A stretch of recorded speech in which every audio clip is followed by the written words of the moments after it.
ដំណឹងល្អវ៉ាក់សាំងការពារជំងឺ virus ដ៏សាហាវនីប៉ាត្រូវបានអភិវឌ្ឍជោគជ័យនិងត្រៀមដាក់ឲ្យប្រើប្រាស់ក្នុងពេលឆាប់ៗនេះនៅប្រទេសជប៉ុនទីក្រុងតូក្យូសារព័ត៌មាន Nikkei Asia បានរាយការណ៍នៅថ្ងៃទី31 ខែមករាឆ្នាំ2026នេះថាមជ្ឈមណ្ឌលស្រាវជ្រាវវិទ្យាសាស្ត្រនិងបច្ចេកវិទ្យាកម្រិតខ្ពស់នៃសាកលវិទ្យាល័យតូក្យូប្រទេសជប៉ុនបានបង្កើតវ៉ាក់សាំងមួយប្រភេទដ៏ជោគជ័យដែលត្រូវបានគេរំពឹងថាអាចជួយការពារការឆ្លងមេរោគនីប៉ាដែលជាវីរុសដ៏គ្រោះថ្នាក់និងមានអត្រាមរណភាពខ្ពស់យោងទៅតាមរបាយការណ៍ដដែលការសាកល្បងព្យាបាលលើមនុស្សដំណាក់កាលដំបូង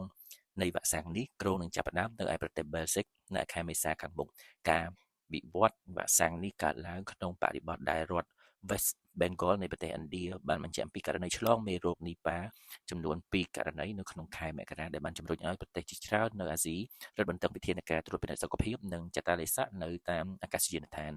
យោងទៅតាមទីភ្នាក់ងារព័ត៌មានរដ្ឋរុស្ស៊ី TASS វ៉ាក់សាំងនេះត្រូវបានអភិវឌ្ឍដោយប្រើវីរុសកញ្ជ្រឹលជាគ្រឹះបច្ចេកវិទ្យានៅពេលចាក់ចូលទៅក្នុងរាងកាយមនុស្សវ៉ាក់សាំងនឹងជំរុញឲ្យប្រព័ន្ធភាពស៊ាំផលិតប្រូតេអ៊ីនដែលមានលក្ខណៈស្រដៀងទៅនឹងវីរុសនីប៉ា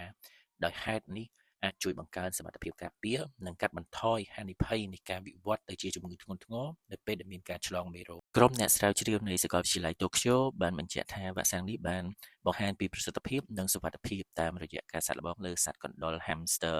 និងសត្វពិសោធន៍ដទៃទៀតប្រសិនបើការសាកល្បងដំណាក់កាលទី1នៅឯប្រទេសបេស៊ិកទទួលបានលទ្ធផលវិជ្ជមានការសាកល្បងបន្តបន្ទាប់ទៀតដើម្បីធ្វើការវាយតម្លៃសុវត្ថិភាពនិងប្រសិទ្ធភាពលើមនុស្សពេញវ័យនិងកុមារនឹងត្រូវអនុវត្តនៅឯប្រទេសបង់ក្លាដេសនៅពាក់កណ្ដាលទី2នៃឆ្នាំ2027វីរុសនីប៉ាគឺជាវីរុសឆ្លងពីសត្វមកមនុស្សដែលមានប្រភពចម្លងពីសត្វប្រចៀវវីរុសនេះអាចបង្កឲ្យមានជំងឺរលាកសើមខួរក្បាលធ្ងន់ធ្ងរនិងការឆ្លងមេរោគផ្លូវដង្ហើមដែលមានអត្រាមរណភាពខ្ពស់ជាពិសេសអាចឈានទៅដល់ប្រហែលជា75%នៅក្នុងករណីខ្លះ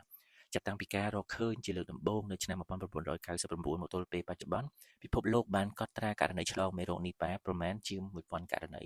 ការផ្ទុះឡើងនៃវីរុសនីប៉ានេះកើតមានជាបន្តបន្ទាប់នៅតំបន់អាស៊ីខាងត្បូងនិងអាស៊ីអាគ្នេយ៍បណ្ដាលឲ្យមានការបាត់បង់ជីវិតមនុស្សជាច្រើនខណៈដែលមកដល់ពេលនេះមិនទាន់មានវ៉ាក់សាំងដែលអាចត្រូវបានអនុម័ត